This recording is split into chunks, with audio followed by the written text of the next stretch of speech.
শ্রী অনুকূলচন্দ্র ঠাকুরের আলোচনা জয়গুরু। দয়াল নিজে বিয়ে ঠিক করেছেন, কাজে এর মধ্যে আর সংশয়ের অবকাশ থাকে না। তবুও বাবা খানিকটা আমতা আমতা করে বিয়ের প্রস্তুতির জন্য সময় লাগালো, কথা বললেন। সে কথায় গুরুত্ব না দিয়ে দয়াল বলে উঠলেন, শুভস্য শীঘ্রম।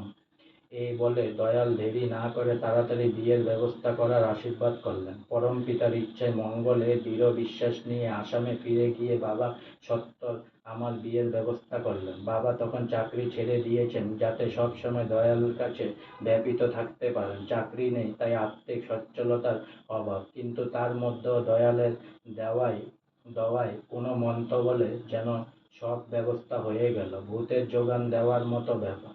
চেনা অচেনা অনেক মানুষের নিঃশর্তে সাহায্যের হাত বাড়িয়ে দিলেন। কাজে বেশ ঘটা করেই আর 5টা সম্পূর্ণ পরিবারের বিয়ের মতোই বিয়ে হলো।